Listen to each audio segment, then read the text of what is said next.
I'm pretty loud. So anyway, most of you know me from the regular WRC meetings. If you're new to this, I'm going to invite you to join us regularly. It's the third Tuesday of every month, and we start at 5:30, and my promise is to get you out of here in an hour. Usually we have the good fortune of our commissioner attending, present, future, attending, and it gives you a really great casual environment to ask questions, to hear updates from both the commissioner, the CRA director. We have a lot of visits from county staff and outside agencies, so just keep that in mind. With that, I am going to turn it over to my co-chair, Will Van Horn, who has organized all the political stuff. When I was voluntold that I should be in charge of this position, yes. I think John needs anybody speaking to use the Moving microphone, the and he's live broadcasting. Okay. Oh, hi. Okay. Anyways, Will has handled all the previous one. He's done an excellent job, and I'm very grateful to him. So with that, I'm going to pass it over to him, and then we're going to introduce Keith Wilkins. Welcome to the WRC's District 2 Republican Candidate Debate, hosted by Keith Wilkins. So I'm going to pass it over to him. He's going to give our moderation rules for the procedure. And for both candidates, button right here, pass back and forth. Just make sure to turn on and off. Thank you. Yeah, I'll turn mine also to the feedback issues, I hope. Okay, well, good evening and welcome to the Warrington Revitalization Committee District 2 County Commission Candidate Debate Forum. Long name, sorry. I'm Keith Wilkins. I'm going to serve as the moderator tonight. The forum was intended to help voters and constituents learn more about the candidates and to understand their positions on issues that District 2 particularly faces, and to help you make more informed decisions about that. So we'll have a good discussion. The rules for tonight's forum are just straightforward. Each candidate's going to have equal speaking time. Each candidate will have 2 minutes to respond to questions, 60 seconds for rebuttal if there is one, and 60 seconds for a follow-up question from me if there is one. Candidates should address their remarks to the audience rather than directly to one another. Personal attacks will not be permitted. A chime is going to be rung notifying the candidate of 15 seconds remaining to enforce time limits and to keep the clock on time and keep the discussion focused on the question. So time limits will be strictly enforced for all candidates. We appreciate the candidates for participating and thank the audience for attending. And let me see, with that. How were the questions selected? Oh, where was that? I missed that. Oh, that's yet to come, but I'll go ahead and say it. No, I'm gonna wait. Otherwise I'll lose my place. So each candidate's gonna have 2 minutes to introduce themselves, and to determine who goes first, we do a coin flip with my 1925 silver dollar. So how do we decide who calls what? That's what I don't know. Oh, you just called it? Okay, let's see. Heads, and it is tails. So, Mr. Dorsey, you'll go first with 2 minutes to introduce yourself.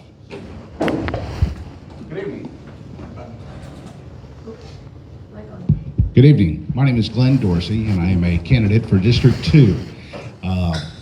My business is real estate management. I own myhomespot.com. I've got a couple other endeavors as well. I own a laundromat on Pensacola Beach.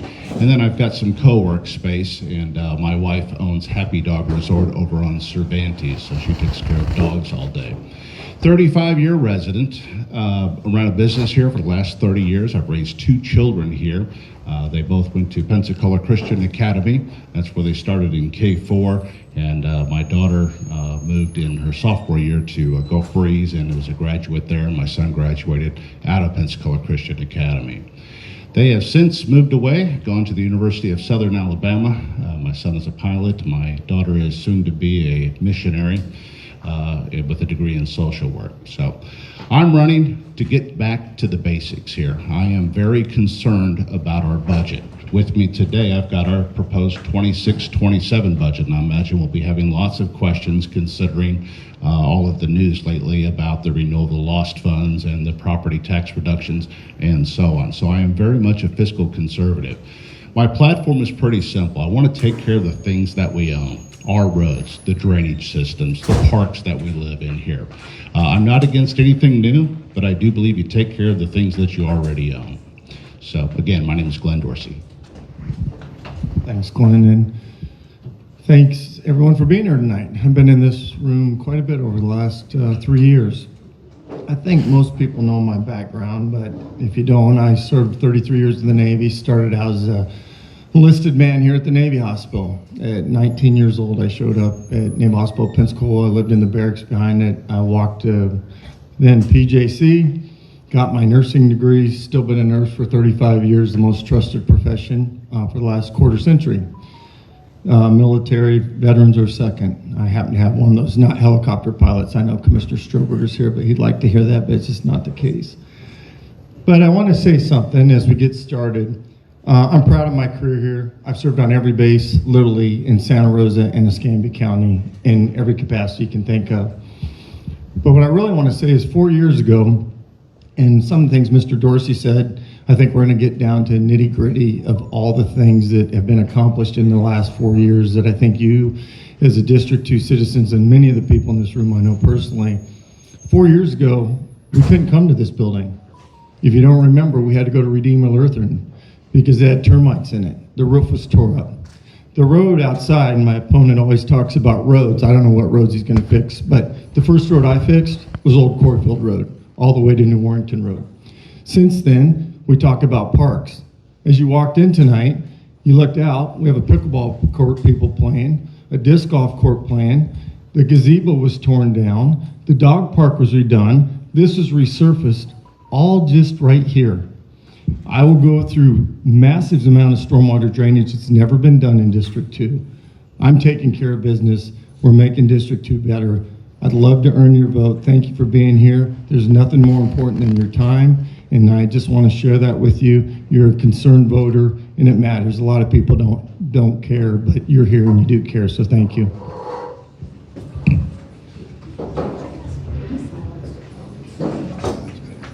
Yeah, I would like to remind everybody to, is that because mine just went off? I'd like to remind everybody to silence your phones, please, and that'll help us move on. So now, the next 5 questions have been prepared by active members of the Warrington Revitalization Committee and coordinated with the candidates. The first question is lengthy, and I said they'll have 2 minutes to respond, but on the first question, they're going to have 3 minutes to respond because it's lengthy, requires some specifics, so you'll each have 3 minutes to respond. And after that, the rest of our 4 questions will have 2 minutes to respond. After that, the audience will have a chance to ask questions. The candidates have been made aware of these questions. So the first question, and since Mr. Dorsey got to start off with the introductions, we'll start this question with Mr. Kohler. Please name, and I'll repeat if we need, please name 3 neighborhoods or pocket areas within the Warrington CRA and how you feel they've been historically underserved. Discuss their challenges and your strategy for addressing those challenges. Okay, thank you. Let's talk about CRAs first. I'm very supportive of CRAs. We got 3.5 CRAs in District 2. I split Brownsville with Commissioner May. You really got to understand CRAs and how they affect the community. But if you look at the Warrington CRA and you're going to ask me which area probably is in the most need for immediate attention, it'd be the area off Gulf Beach Highway, north Mariel Davis, where One Oaks is by Forest Creek. It's still in desperate need. We've done some work there with the park. The second area, which we've done a little bit of work with an NSP custody, is on the south side of Chiefs Way. That's a very depressed area and it needs a lot of attention. But since I have 3 minutes, I want to talk a little bit about CRAs because it's very important and what we've done for CRAs. One of the most lasting accomplishments that I'm very proud of is that we renewed the Warrington CRA for 30 years. I don't know how many people realize the effect that will have on Warrington probably after I'm dead. You know, hopefully not, but probably. It will have, we have about $4 million currently that will be in the Warrington CRA. I also got the board to vote for Myrtle Grove for a CRA. They don't have much money in that TIF. It's about 80,000, but it will grow. Barrancas has, not as big as this, but we've done quite a bit with that CRA, and I'll talk about some of the stuff we've done with the CRAs. Every road south here, Poppy, Dexter, Wilson, all those sidewalks were done with CRA. The Barrancas CRA, if you know, we actually we're gonna have accent lights coming down there. We're waiting for FPL to get those in. They've been doing the boring. You look at the little things that we've done, the Civitan Park sign, the Navy Point sign, the West Side's the Best Side Barrancas sign, all those things that add to a community to make pride are part of the CRA. One other thing, people always talk about affordability. You know what the most affordable thing is for a new homeowner? Move into a CRA and be able to revitalize your house. That's the number one thing we can do for new homeowners. The average homeowner now, Dan, can't even buy a house till they're 40. But if they buy one in a CRA, they have the potential to actually buy a home. So for me, I'm very proud of those things with the CRA. The projects that we've done, and if you were here, we had, when Max was here, we sat down, and when those that were in the room, they know what we decided what the projects were. South Navy Boulevard. We talked about that being part of it. That'll be probably $3 million with the design out of the 4.7 with next year's funds. We also talked about what future projects would be, and more than likely, I think we should consider edge water, stormwater drainage. That's a project that needs to happen. It hasn't happened yet. So if you said what we're gonna do down the road, those are two things off the top of my head I think that we should consider right away. Mr. Dorsey? Yes. I don't know if it was 3 minutes or not. That's okay. We can go short. So they asked me to name the 3 specific communities, and I will name them: Beach Haven, Bayou Davenport, and Westerly Heights, which are all of the areas that Michael just mentioned for us here. As I've driven through those neighborhoods, and I drive on the main corridors of the community, I think the trash is evident to everyone. The trash that's on the roadway easements, the trash that is located sometimes in the front of private property, along the abandoned buildings that are in disrepair and probably need to be demolished there. These are holding back the opportunities for District 2. While I enjoy CRAs and have that opportunity, that does give an indication to residents and future residents that this area is depressed and it needs help. I want to focus our attention on rebuilding Warrington, District 2, to become one of the most desirable places to live. It is absolutely wonderful community here. We've got, as I've walked door to door and I've talked to all the different residents there, one of the challenges that each of the residents are sharing with me is, Glenn, the insurance cost has gotten so high, I cannot afford insurance on my home. But you know what? The property taxes are so high as well, and if I don't pay those, they'll take my home from me. These residents are doing without insurance because they're on fixed incomes in order to pay their property taxes. I want to get us back to the basics in using these property taxes what they were intended for. As I've been through the 26 and 27 budget, we're looking at reducing. It's not fully adopted yet. Mike's got a lot of influence coming up in the opportunity to put a priority on making our roadways a priority once again. This is where all of the workers for much of the county live. I've got a lot of retirees that need to go to the hospital. They cannot afford the automobile repairs as it relates to the roads. And I'm sure you're going to hear about a lot of road projects today and their successes, but I'm just asking you to use your own eyes, look around and look at the conditions of the roads. Look at the conditions of the easements and the appearances of the community. I just finished driving down South Navy Boulevard.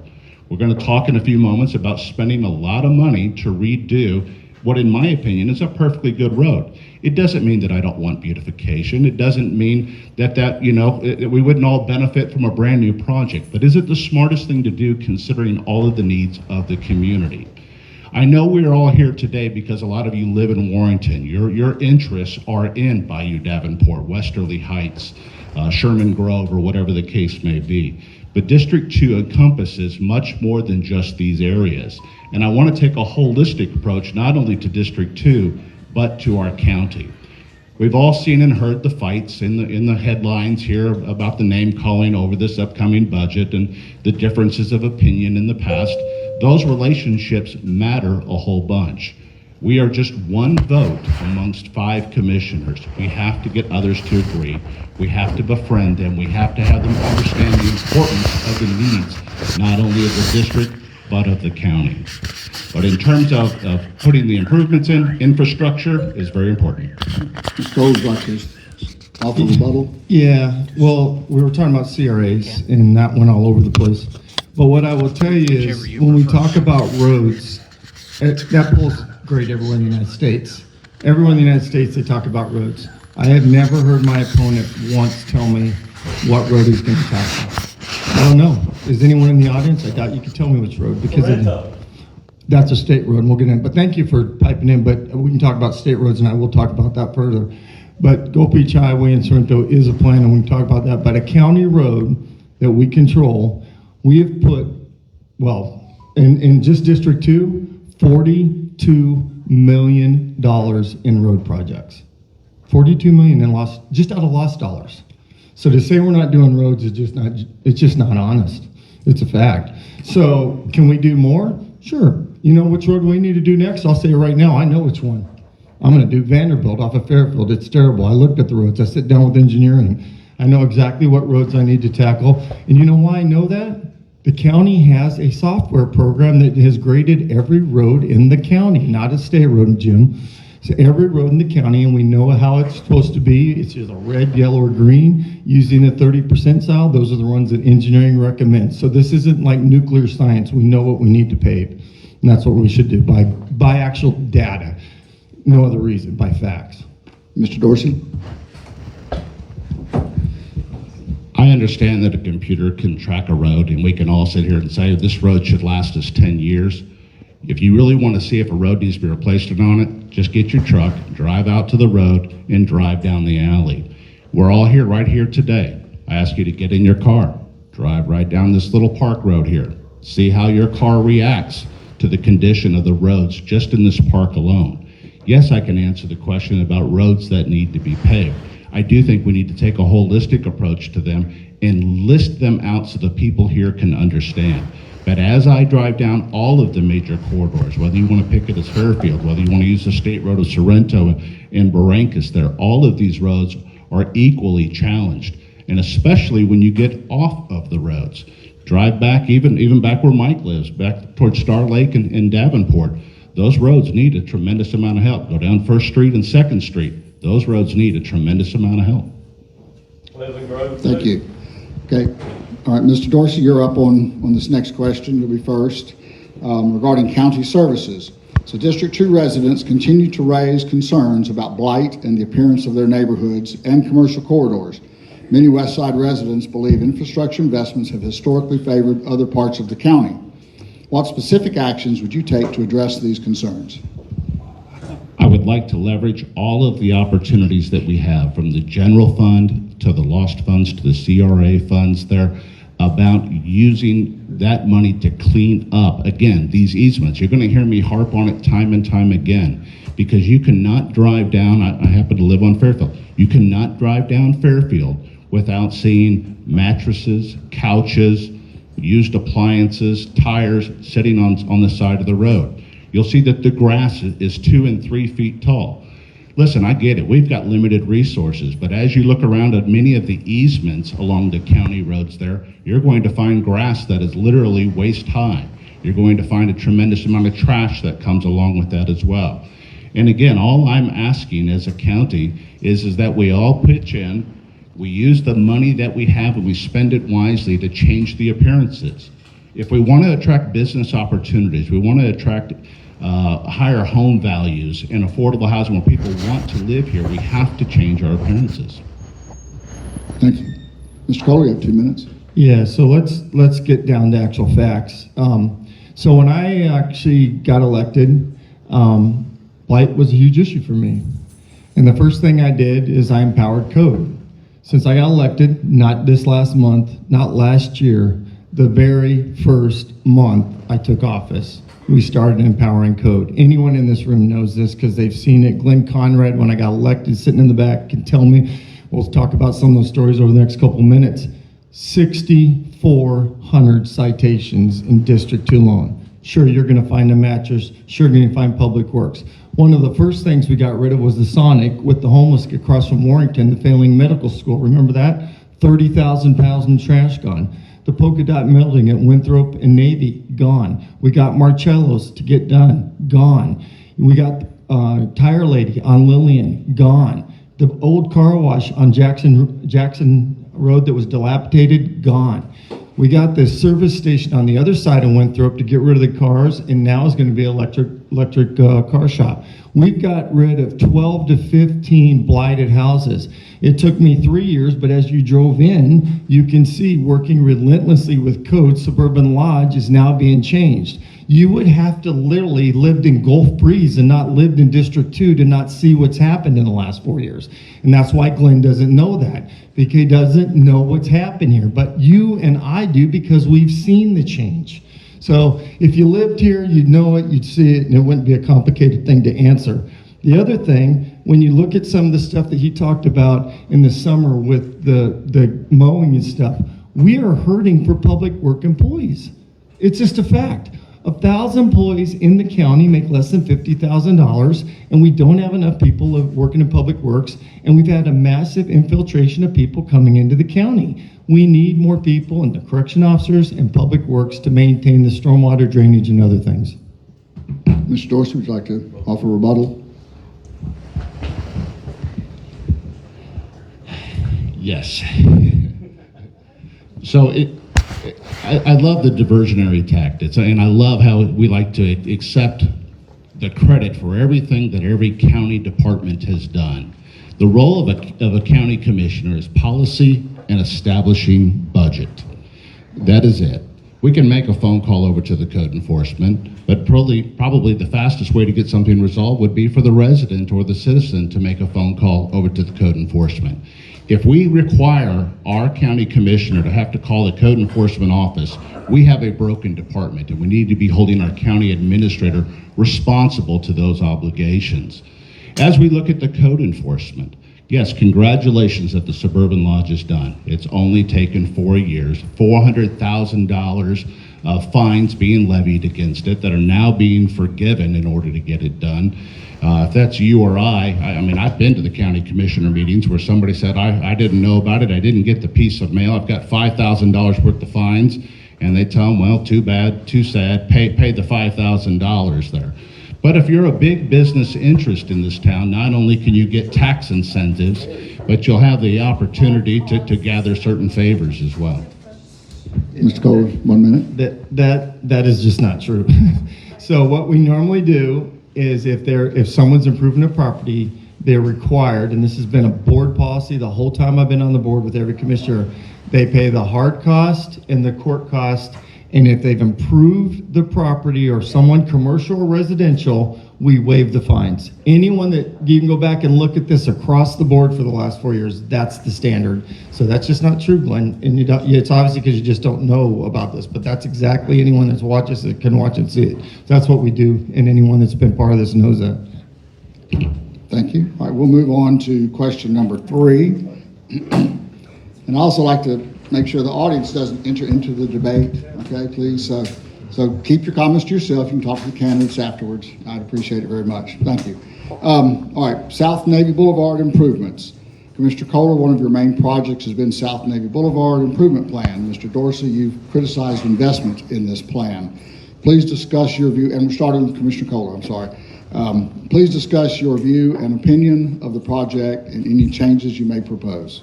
Yeah, well, thank you, Keith.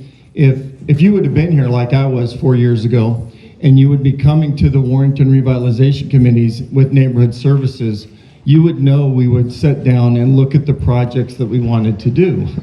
Well, one of them that the Warrington Revitalization wanted to do was South Navy Boulevard, and if anyone was here knows that. So I did what any good commissioner could do. I went out to our congressman. I'm on the Northwest Florida Defense Coalition with Commissioner Stroberger.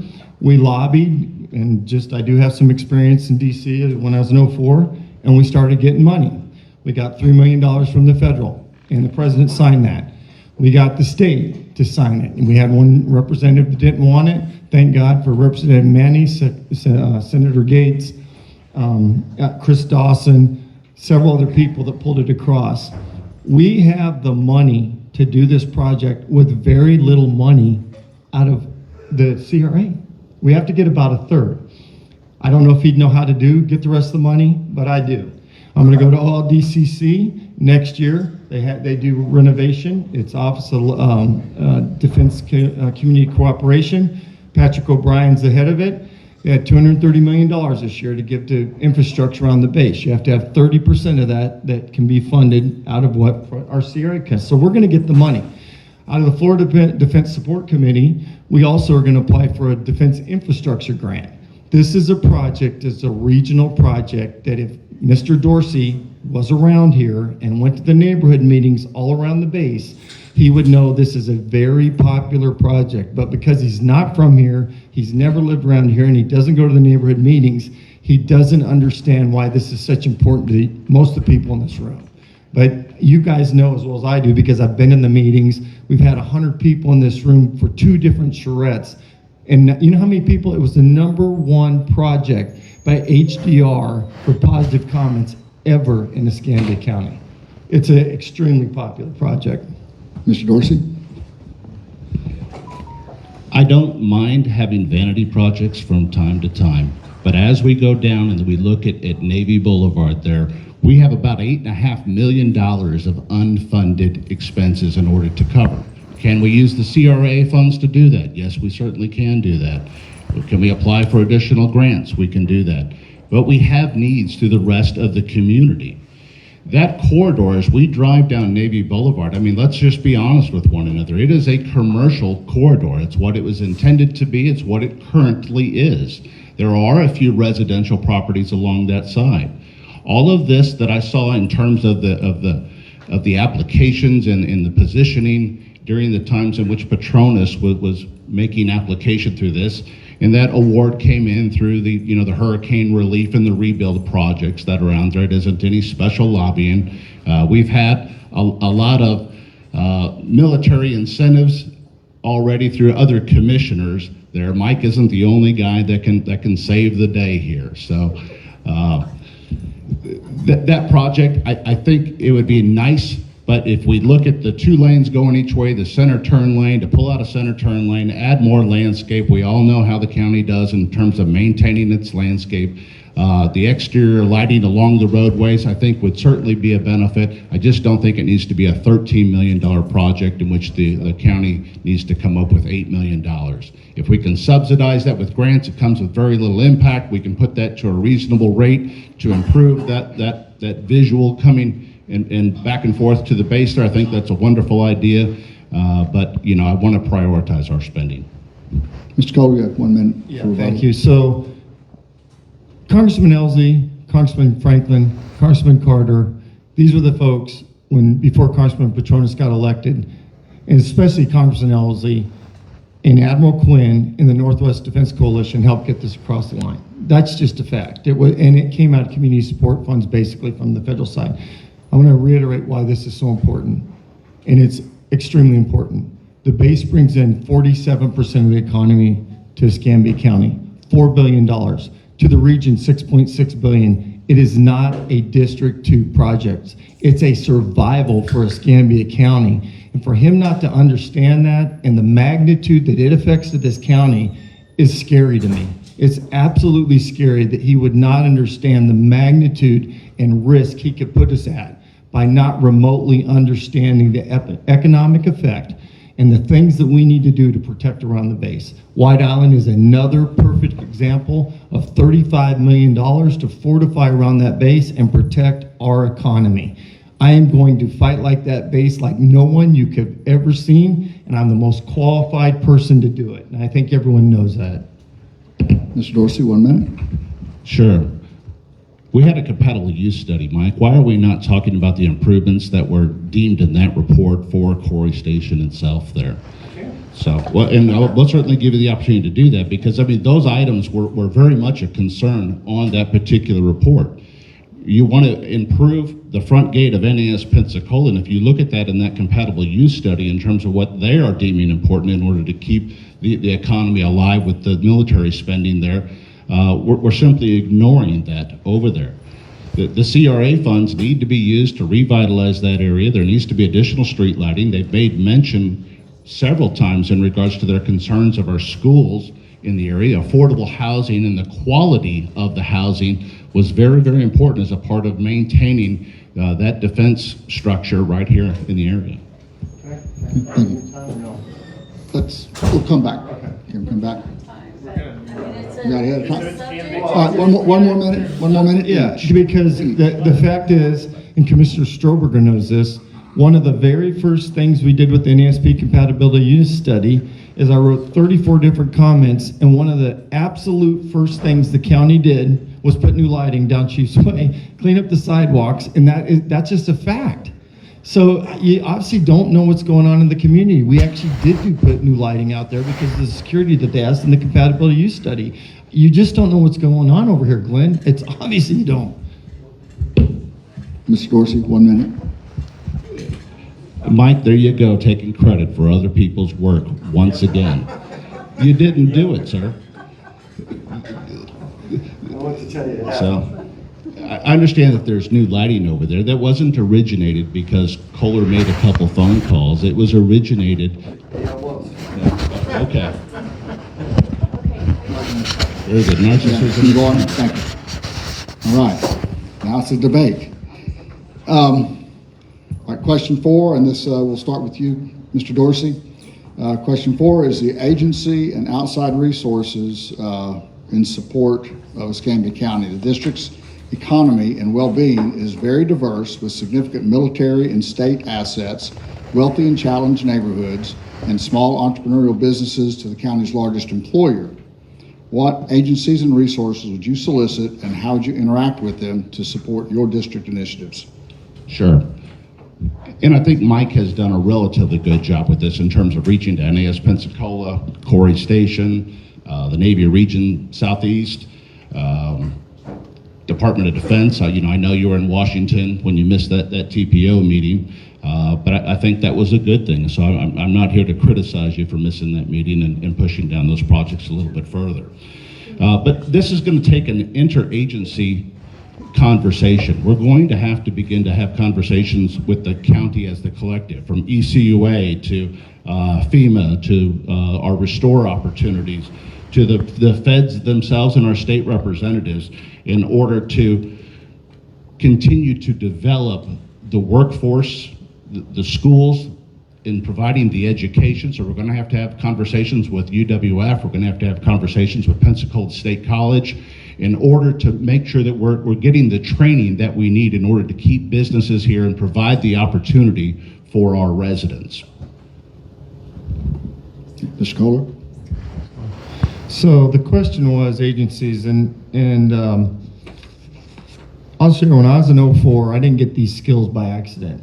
I worked for a 2-star admiral in DC, and I was like a glorified secretary. But I learned how people got money out of DC, because I literally walked the halls with admirals and figured out how you get money.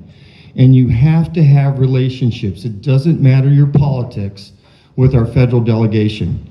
I can tell you, Senator Scott and Congressman Petronas have literally come to District 2, to my neighborhood, because they value the base. That's just a fact. And they didn't do it for money. They didn't get money out of it. The Republican Party of Escambia County did, but they did it because they support the base.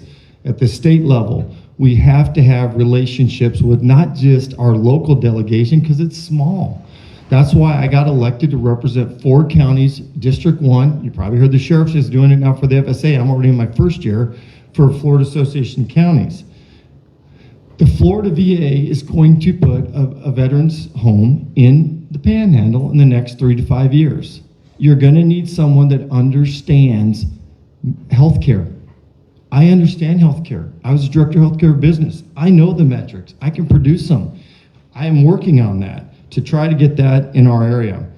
The base alone with the Northwest Florida Defense Coalition has brought in $15 million, and I don't want to put the exact number out because I want to give our congressman credit, but we're going to get several more $1 million for the hangar on 3260, I've been told, but I don't want to put that out publicly yet. You know who Senator Moody's office called and asked to put in the RFI for the Coast Guard? Me. You know why? Because I knew how to do it. Now, we didn't get it, but I had that thing whipped up within a day, sent off, and we were in the fight, and Steve was there with me. I actually thought we were going to get it. Alabama worked harder, but the reason they asked me to do that, they knew I had the experience to put the document together and fight for it. I don't know, Glenn, if you have those experiences, and that's not tooting my own horn. It comes from years of experience. I mean, I really think you put us at jeopardy, but Mr. Dorsey, rebuttal, 1 minute. Go back to the question. That was a lot of And rebuttals are not required either, but the question was, the district's economy and well-being is very diverse and significant military and state assets, wealthy and challenged neighborhoods, small entrepreneurial businesses to the county's largest employer. Very good. Thank you. And I don't know, I kind of dozed off a little bit there when Mike rattles on there and likes to take credit for everybody that's out there. Mike, we've had commissioners far before you here, and if we just look at the record of the last 4 years, I'm just not seeing the opportunity that you're promising and stating that you have actually delivered to our residents that are out here. Our bases are in jeopardy of further downsize. We've lost command structures that are out there. When you talk about the hangar, that was just a hurricane rebuild on there. I don't understand why you're taking credit for that. You look surprised. The Navy hangar. For the pledge. Yeah. Okay, Mr. Kohler, would you care to rebut? I'd like to rebut. The reason I was up in DC and it was ADC basically is lobbying for what's going on. We are building a massive amount on Corey Station. They're putting $100 million into 1,000+ building barracks. No, I didn't take credit for that. It's a $2 billion initiative, and we're going to get over $100 million, and that's in a different program that's going into infrastructure. It'll come through CNIC. The second thing is we got diverted $21 million into our base from the Micronesian Islands. So when you say we are getting all kinds of federal dollars into Corey Station and NAS, and that's happening because we're building relationships, and these people that are in the federal level respect our bases and are fighting for our bases. And that doesn't happen by accident. It's not just Mike Kohler, it's a team. It's the Northwest Florida Defense Coalition. It's relationship building with your federal side. It's working with the people I've worked with in the Pentagon. This is just not an accident. Thank you. Mr. Kohler, question 5 regarding tax incentives. There's 2 tax items on the ballot this election. One is the statewide property tax amendment, and the other is the local option sales tax. Combined, the loss of these revenues is approximately $120 million from the 2027 and 2028 budgets. Please discuss the impacts to the county and what specific measures you would take to offset those losses. Yeah, let's start out. Everyone wants lower taxes.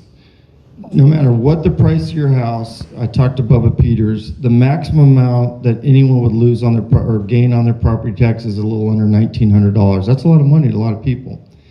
But I will tell you this, $43 million in 27 is not it's a service reduction. And I'm going to say what Senator Gates said just a few weeks ago when I was with him at this Escambia County Women Federation dinner. He said, I put this on the ballot. You're going to get to decide. But he said, you know what you need to decide? You need to tell your county commissioner what you want to cut. And I said, I'm going to use that. So it's not a service, it's a service reduction. The legislature, I don't like that they put it without an offset and a tax shift. 377 commissioners across the state of Florida are going to get to tell you what you lose, not what you gain. And this is not a normal loss. If we lost, that's $70.5 million. And it's a lot more than 120. It's going to be over 140 million if you read the Hofstadter plus else. Well, you know what the mandates are in the last 6 years by the state on the county out of our budget?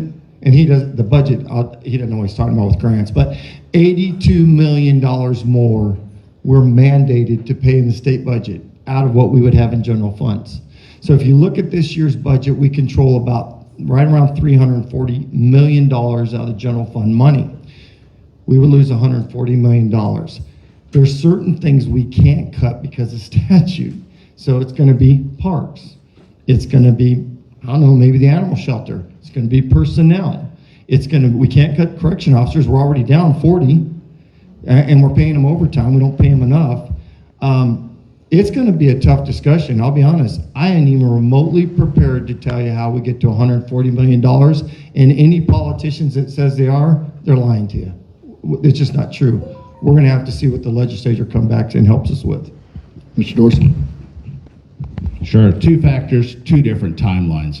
As we talk about the lost funds there, that doesn't affect us until 2029. We've got plenty of time to react for it. It's being put on the ballot this year to get an early renewal because it has a waiting period before it could be reconsidered once again. So what we're seeing is a lot of scare tactics from the politicians that have had the opportunity to raise your property tax well above the cost of inflation, well above the additional population that's been added into the community. And they've been able to say, you know what, I've kept your taxes level, and they're talking about the millage rate. They're not talking about the property appraised rate that has actually resulted in a higher bill, more money from your pocket into their pockets. It is time for us to get serious about cutting spending. These budgets have gone up, up, up, and up. Don't tell me that we can't find any cuts in the budget. Everyone sitting in this room in the last 4 years has had to look at their individual budgets and make cuts in their own family. Maybe they didn't go as far on vacation. Maybe they didn't go by air. Maybe they didn't go by sea. Whatever the case is, they made cuts, and it's time for our government to start making some cuts. We've heard the scare tactics from everybody, and understand the people that are yelling the sky is falling. Those are the direct beneficiaries of the taxes that have been collected. We've had the opportunity, for those of you that watched the last budget workshop, where do you want to start your cuts? Let's start immediately with the discretionary accounts that these commissioners use to buy votes. Let's rid that $50,000 straight off the top. Let's look at the other giveaways that are happening within the community to local charities. I'm all for a local charity. I'm just not for a local charity with taxpayer money. If we want to sit down here and have a pizza party and everybody throw in $25 into the kitty and let's make a charitable donation, I'm with you on that. But it is time for us to start cutting some spending. We are looking at right now at least another 2.5% increase in next year. We know that these are getting ready to face us, these big problems, but we're not even trying to solve for them. It's time to get serious. Thank you, Mr. Dorsey. Okay, so let's talk facts. So in 2006, the millage rate was 8.756. In 2007, it was 8.01. In 2008, it went to 6.975. In 2013, it went down to 6.615. Last year, we went to 6.6. Does anyone in this room believe gas is the same price as it was in 2006? Does anyone believe that groceries was the same price as it was in 2006? Did anyone listen when I said we had 1,000 employees that make less than $50,000 below the median income in Escambia County? We pay our correction officers less than $22 an hour, and next door they pay $25 an hour. If you want to have anyone work, and I'm not getting anything from this. This is just, I didn't take we'll talk about the retirement and stuff. I never took the Florida retirement. But this is just craziness. If you want to have a functional county, you have to have some balanced growth. And I'll tell you, I'm gonna make it real clear. I have no problem getting down to 3-2 votes on the budget. And I know exactly how to do it. I sat down with Stefan, and we can make some cuts, but we can't make $43 million worth of cuts. We can probably get 7 to 10, and it will hurt. $43 million, what I didn't hear, tell me what you're gonna cut. And the answer was nothing. We heard nothing. I just am gonna do that for you, but we have nothing to say that we're gonna cut. So, tell us what you're gonna cut. Mr. Dorsey, 1 minute. Sure. we'll start by cutting the new projects about building bigger and better. So as much as I like the base center, folks, the reality is next year we're going to add another $540,000 worth of expense. It loses a little over $2 million a year. If we are hurting for money, I've never heard of it. I can't understand government wisdom. We don't have enough money. We're potentially going to take a cut. Let's spend more. So I just do not believe in that. We have to start cutting. It starts with just talking, having our county administrator go to each of the departments. Look, I'm going to need a plan for a 5, 10, and 15% cut. Bring me back that plan and let's talk about it. It requires facts. It requires diligence. It doesn't require the headlines and the smart remarks. We have some planning problems out there if we end up getting some property tax relief. I think property tax relief is due. So if we want to start making cuts, we may do away with the photographers that post on our Facebook and keep the page up. We could also start, again, with the giveaways that are out there. I'm all for a 3% cut against all of the departments. But if you look at the 26-27 budget, a lot of these departments have found their own cuts in excess of 10%. Thank you very much. All right, that concludes the questions prepared by the Warrington Revitalization Committee. So we'll now go to audience questions, and same rules. Y'all pick. Same rules apply. A concise question, please, and a 2-minute response. Mr. Bo will bring around the. Hold on. Hold on. I've got a great visual memory, so Melvino, you win. Question number 1. Who's the first one? 2, 3, 4. Let's start with 4 and see where our time is, okay? Regina, I apologize. You walked in late and we were doing timing up here, so I'm so sorry. All right, who? How am I holding this thing? All right. Let's hold it. Who's first? Mel? Sorry. This is the first time I've used one of these little things. How do I use it? Just talk into it. That's for the live stream. Oh, okay. So it's not going to project in the room. Okay, Melissa Pino, D2 resident. Just quick context. Should we give one of the microphones to the audience, Keith? Does that make sense? So everybody can hear. You want me to hold both, John?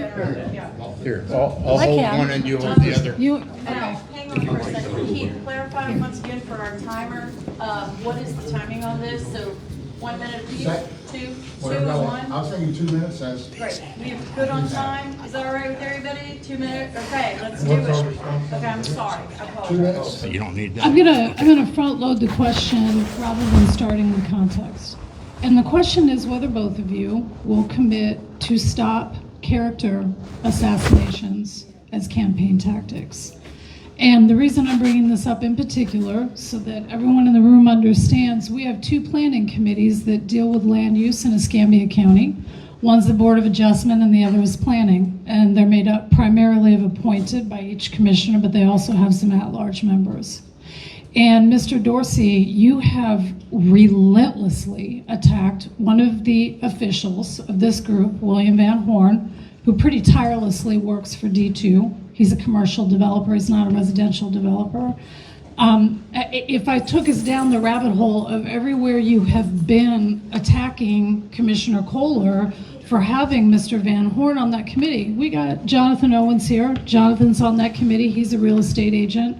Traditionally, historically, they put the people there who understand our very complex land development issues. Engineers, real estate agents, developers, people that are the most familiar with it. I'd like that to stop, and I would ask both of you individually to say whether you will commit to stop character assassinations as part of your campaign. First, I've never put a post out, an artificial of his head like he does mine about every other day. There's not one out there. It's just never happened. As far as Will, if you want me to answer that question, the reason I put Will on that is because he has the expertise. He's never asked me for one thing out of it. The only thing after that he was appointed that came up was the overlay for Warrington, which was absolutely ridiculous, not being able to have convenience stores. We changed that. There was no one was bought, nothing. It was a logical thing that went in front of everyone. It came here to this room. Glenn would have known that if he came to the meeting. He wasn't here. It happened right here with Max, and we discussed that. So the answer is, Mel, I've never done a character assassination to him. I've never made a post about it. He likes doing artificial stuff. He's going to probably keep doing that. It doesn't bother me. There's only been one post that relates to it, and it is simply drawing the connection. That's a fact. You don't have to like it. I mean, that is the fact. So. Just transparency, you are paying for 2 Facebook ads right now about the. Let's just keep it. No. Being transparent. Yeah. Happy to be transparent. There's only one post and one flyer, and it just draws the connections, much like it drew the connections for campaign donations, much like it's drawn the other headlines that are out there. I don't think we need to The read question was for the future? for the future. For the future, not the past. Yeah, I don't plan on doing, I don't think I've done any character assassinations because I've drawn and put the facts out there in terms of record and connections. The future, though. Yeah. We're talking about the future. Will you in the future? Will I in the future? From this point on. I will not a character assassinate. I do not think I have done a character assassination. I'm sorry that some folks feel that way, but showing facts and connections isn't a character assassination. Okay. Second. Yep. Just speak into Yes, it. but- Did you turn it off? Hello, okay. Let's say that the vote goes through and we will not have property tax, which is unconstitutional anyway. I've heard a lot about cutting services, and we have all this warning ahead of us. What ideas do y'all have or are working on, or ideas other people have given you that you support to raise funds to make up for that cut or that loss?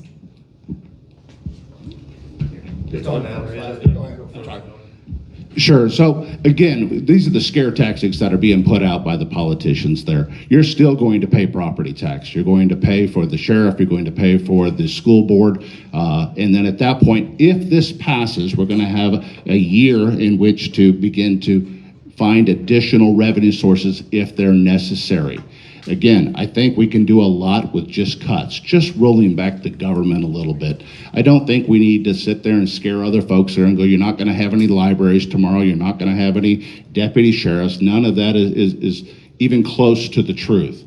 I am a fan of, just for everyone's benefit there, though, but I do like the lost tax, if the lost tax was actually applied to the intended purposes. But additional sales tax relieves our local residents of the obligation to pay for our government. Anytime that we can spread that across anybody visiting the area, I think is helpful for our particular area. And I think that was the original intent of Governor DeSantis. As it goes through the political process, it becomes a little bit more congested and watered down in terms of the benefits. But I am a big fan of property tax reduction, and I really don't anticipate any cuts. But if there are cuts, we can start certainly with all the community giveaways that are out there, the discretionary funds, and then simply ask each of the departments to put forward a 3% reduction. Unfortunately, math, that wouldn't even touch where we're going. It's just not even close. He just doesn't understand the math. But the fact is, ma'am, people want property tax cuts. If I was in the legislature, and the problem is, we got left this, the governor's kind of walking back on this. A lot of the politicians that voted for it now are walking it back because, they wanted to get what their things across July 1st when he signed the budget. Even our local representatives are kind of like that. The bottom line, if you want to know what I would do, they're probably going to end up calling a special session. If you want to know a lot of facts, go to Keep Florida Thriving. There's all kinds of facts out there on every county, what we pay. We're in the bottom half in the state, one of the lowest in the nation. We don't have a state income tax. I mean, you're going to have to get revenue from somewhere if you want to have any government. And so you can't just say, I'm going to cut 3%. He's right. He's right and wrong. We can do a little bit of cuts, but not 43 million and then 70 million and then 70.5 million. It's just not, it's not reasonable for me to sit here and tell you we can run the government the same way. I'd be lying, and I'm not gonna lie to you. We are gonna cut and cut and cut and cut. And it will be library services, it will be personnel. We will not have an animal shelter. All the roads you think you're gonna get paved with Glenn, forget it. It's not gonna happen. It's just not gonna happen, and you need to tell people the truth.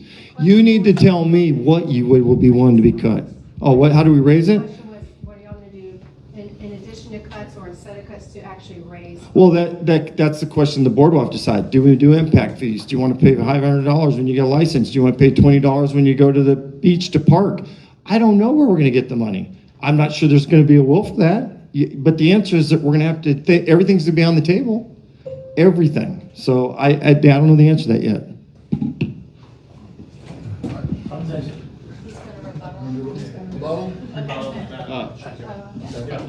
Wait. She's next. She's next. He's got a rebuttal on this. It's all right. We'll just do a minute. Watch out for the button. Oh, okay. This is kind of a dual question. Okay, I think y'all know who I am. I'm Francesca. I'm running for Florida House District 1. This is kind of a water question. Gloria Honing, who's running for ECA, she can't be here because she's sick. So I'm kind of combining a question for myself and her. Currently, right now, she contacted me today that the beaches are, the water advisory is not being published right now, and it's very poor for the, basically the waste. And there's no advisory, there's nothing on the news, like nothing on the radio, and she has a PhD in water. I'm a former emergency manager from USDA and DHS. This is also kind of connected to what I was talking about developers. And I think that's why I think I called your office trying, I know you can't get back to me fast, but also talking about when you go to planning boards, water not being taken into considerations during floods, that I think this is something like meeting with someone like myself and her before this next meeting, like Jack's branch. These are the people that you need to meet with. And I want to know when, especially you, Commissioner Kohler, or even you, just kind of let me tell the story. And I just want to, when I worked at USDA, I worked with the White House. Would you be willing to meet with us? Because, yeah, I would even be willing to meet with you, because these are issues that need to be resolved to prevent this community, because I care about this community, and I've seen flooding in Gloria, because she's a water expert. That's fine. It doesn't matter. So I don't know that I heard everything there, but I'm going to give you back what I think I heard there. Yeah, so, I'm sorry, it no, was a lot, it's quite because- all right there. So if we're talking about water quality, obviously one of my big concerns is going to be Bayou Chico. And I do want to applaud Mike there to help getting the abandoned vessel, those abandoned vessels out of that bio were very, very important. But when we look at the bacterial contents in there, we have a lot of bad septic systems that are feeding and leaching into that area, along with the untreated stormwater runoff there. And that's where the CRA funds, especially in Bayou Davenport, anywhere around the waterways, is going to be important to make sure that we can get those connected to the sewer. As an ECOA representative that you know there, it is important that they start working with the county, and especially District 2. It doesn't matter whether Mike wins or I win there, in terms of getting sewer services out to the many areas of the area. And they're not even issuing advisories to people at the beaches. It's a concern, and that, my opinion is, that should probably appear on my Escambia at the very least, and also have the opportunity to receive a text message. That way, when there is, a real caution, you're learning to stay out of the water. Yeah, man, I'll check in with that. Tim Day, we have a water quality division in the county, And this time of year, we normally do have E. coli increase because of the heat and Vibrio. And that's not uncommon, but we should notify the community. But to talk about, you said water quality in general. One of the collaterals that I signed up, and I've been on the whole time here, was the Pensacola Perdido estuary, because it matters to me because Bio Chico is so contaminated. And we've done a lot to improve Bio Chico. And if you went to the Bio Chico Association meetings, Glenn, you'd know this. But the bottom is you don't go to them. But the thing is, those meetings, we've put $10 million into Bio Chico. We need about another $40 million for the hotspot sediments. The county bought the property right down here from Forest Creek that bleeds into Jackson's Pond. That is actually working as a filtration system into Jackson Pond. We literally on the estuary, we have a scientist that attests, see some salt grasses, even some shrimping and things that are becoming into Bio Chico. Bio Chico is on my priorities to try to get more state funding next year. I talked to Matt this week when we were talking. I have a meeting tomorrow with the estuary out in Santa Rosa, but that's one of the things we need to give a little bit more attention. Positive. I thought the governor last year he didn't approve Carpenter Creek project.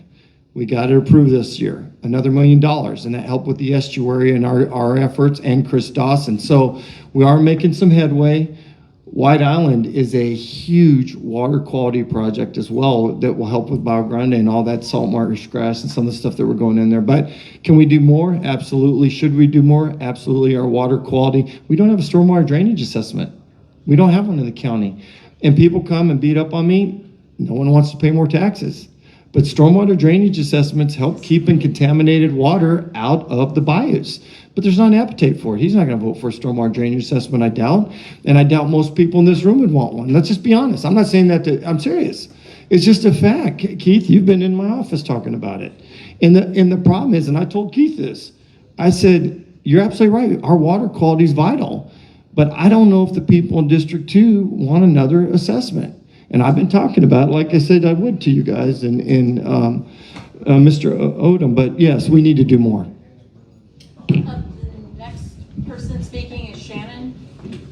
Hi, I'm Shannon Kohler. I don't normally get into this stuff, but because I'm Mike's wife, and but this is for you, Mr. Dorsey. I have your expenses, and back in February 26, you paid for a survey with Palafox Productions, and a survey went out, a phone survey, and I have it here if you want me to play it. I got this message when I was at work, and I work at Sherwood Elementary School, and the message was really appalling. We talked about character earlier. Mel talked about that. And this phone survey, I'll be more than happy to play it because it's just,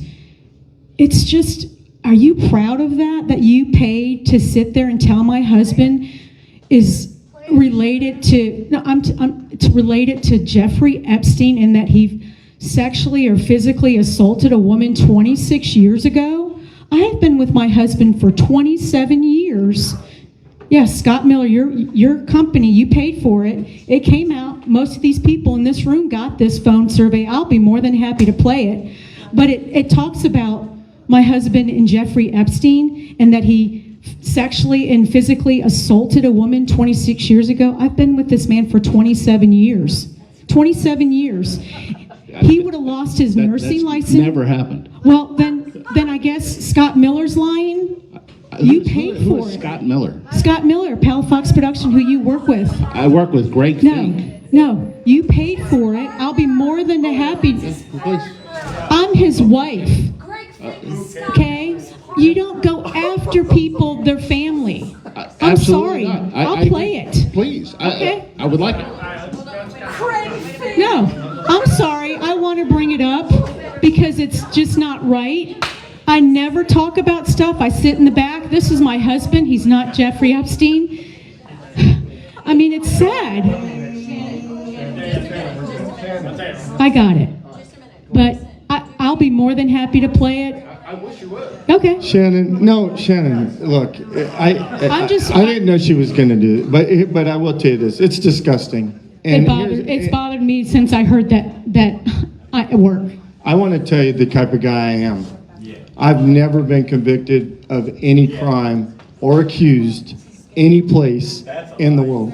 No, it's not, sir. It's not. Oh my! You got to read the police report. Charles, the guy that, hey, can you get this under control? I want to reclaim my time. Okay.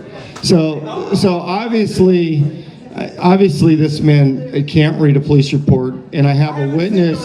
Hey, sir, it's my time. I know you can't control your impulses and you don't read police reports, but it's my time, not yours. So here's the deal. I want to talk about this because that's nonsense. I'm like anyone else with a driver's license, and I have a witness. Can we please get him under control so I can make a comment? Yeah, point of order. This man can't take over the thing, but to Glenn's accusation, everyone knows Scott Miller that's been around politics anywhere in Escambia County is related to Greg Fink, and he knows that. He put out one of the grossest, slanderous things ever against a military officer. Many of you got it. It never happens, never happened. I would not be able to be a licensed nurse for 35 years. I was an ensign in the Navy. I had a whole lot of military power as the lowest ranking officer to make 13 pay grades. It's absolutely nonsense, hateful, and disgusting, Greg. And you know what? You did hurt my wife.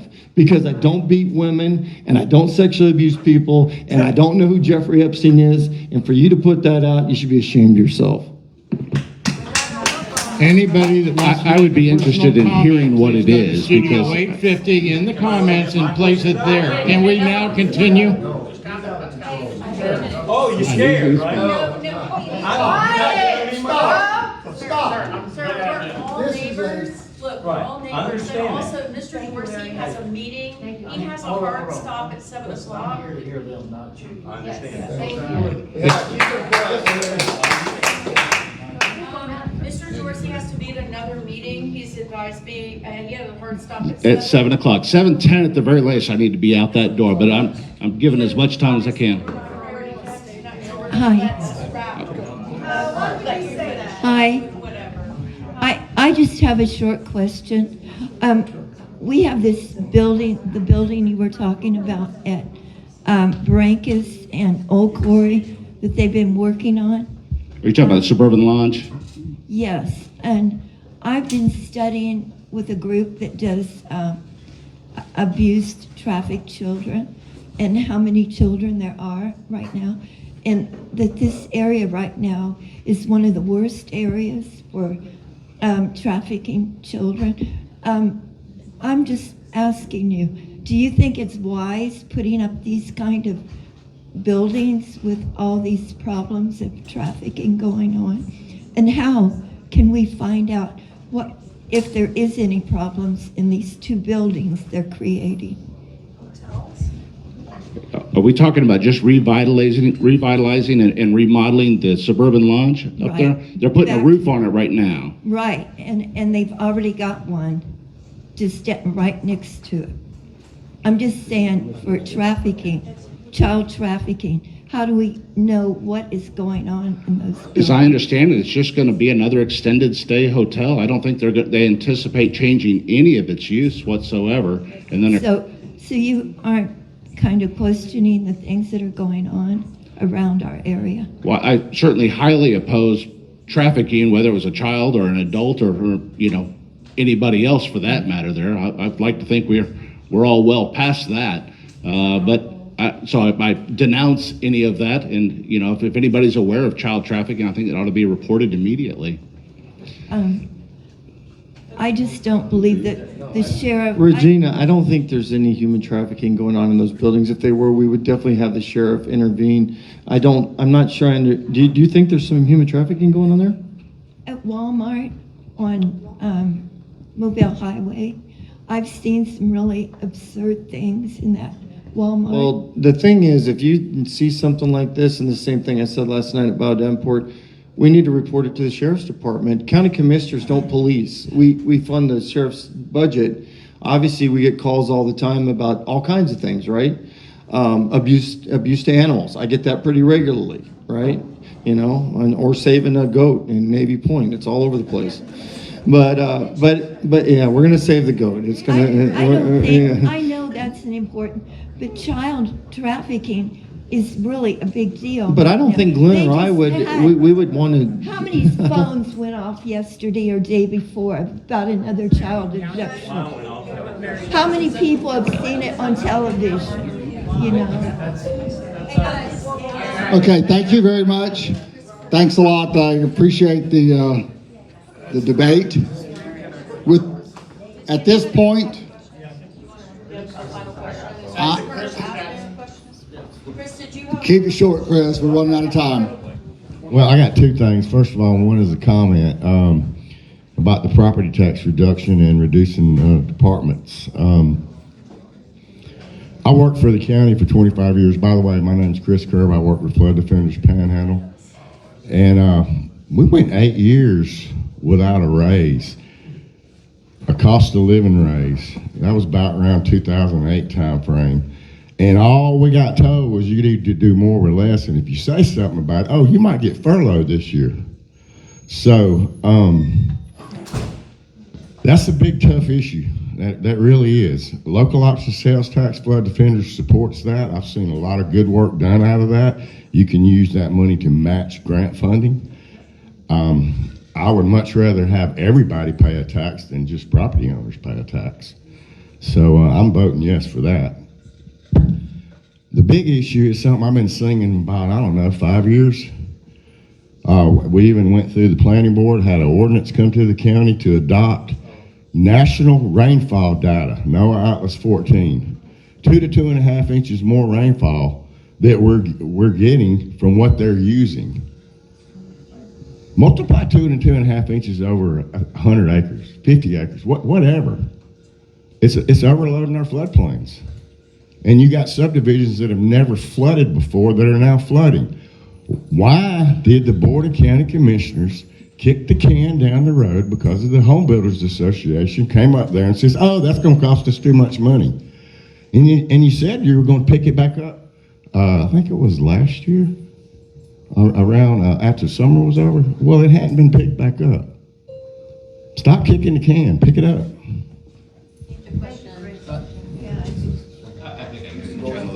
So I do appreciate what you just said, sir, because I have the opportunity to manage communities. I don't develop communities. I don't sell real estate. My business is in the management side. And I cannot tell you just how often we're having brand new homes flooded out entirely, or I've got knee-high depth of water above the storm drain on a mild average rain, much less during a heavy rain, and storm retention ponds filled up to the entire brim.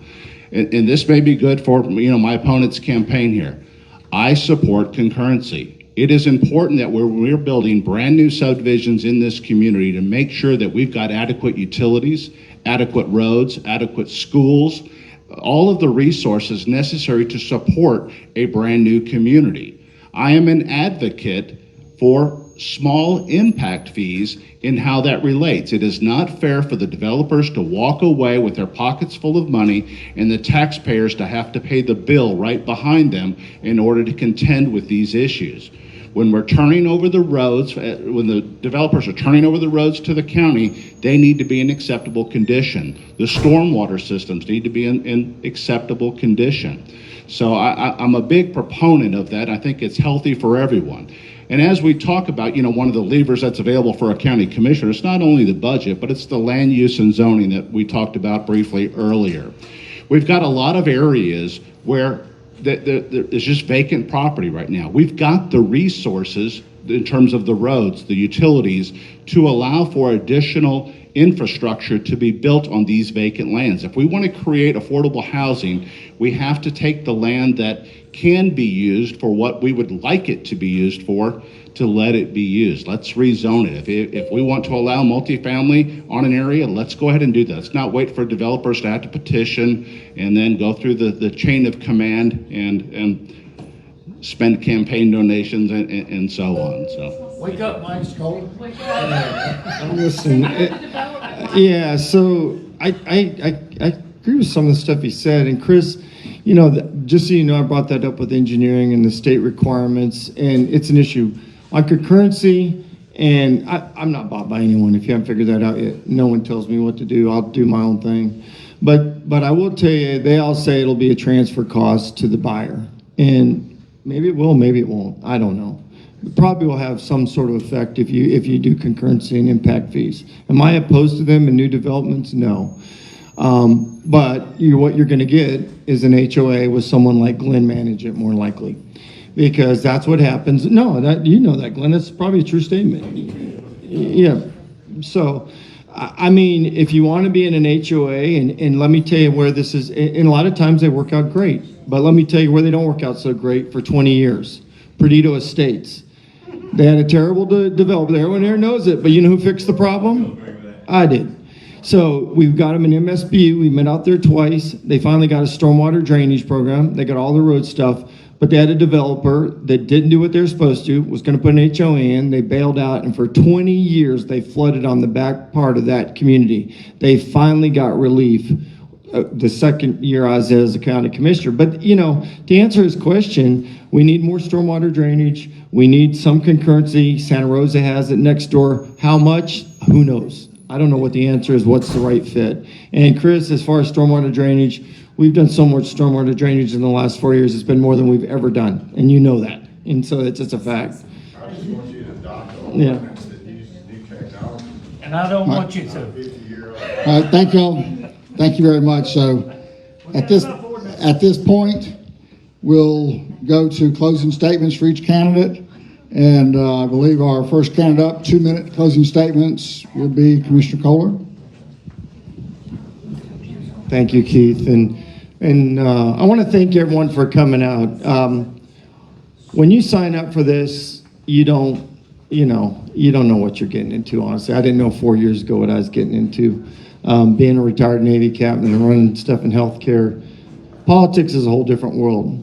It's not winner takes all. It's a world of negotiation, losing sometimes, winning sometimes. But I think I've done my job for you.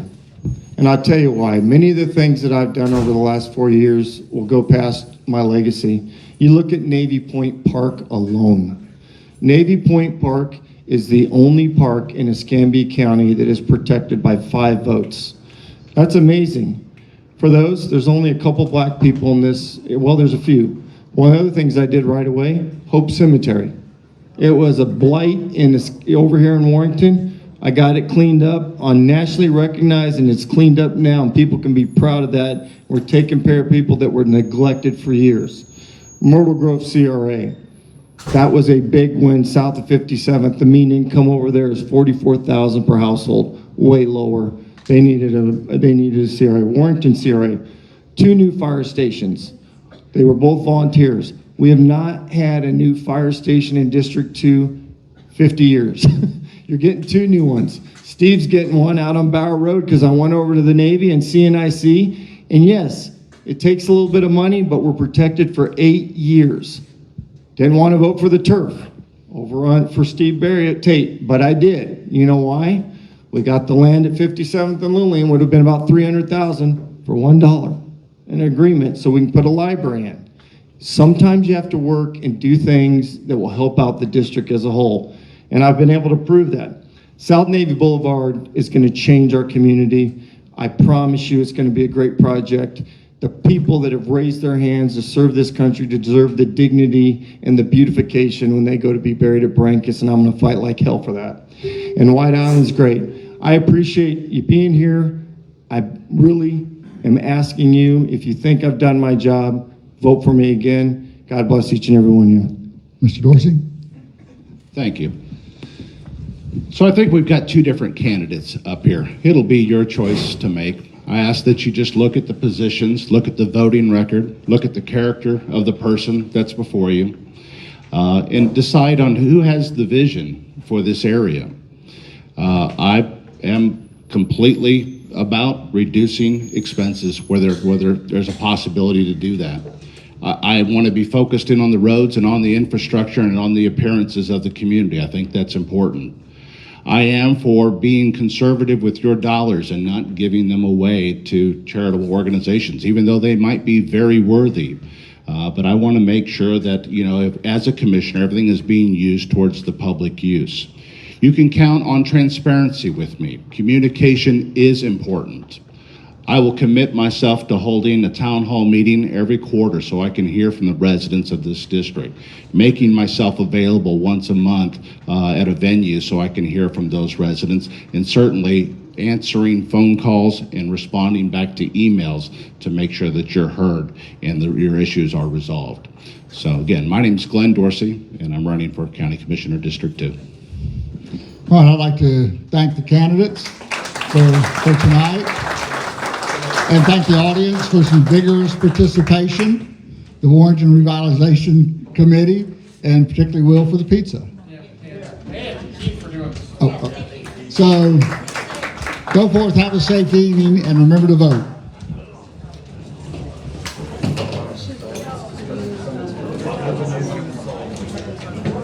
Vote yes on 3.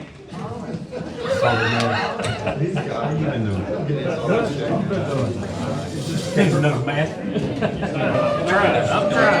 I started to wear mine.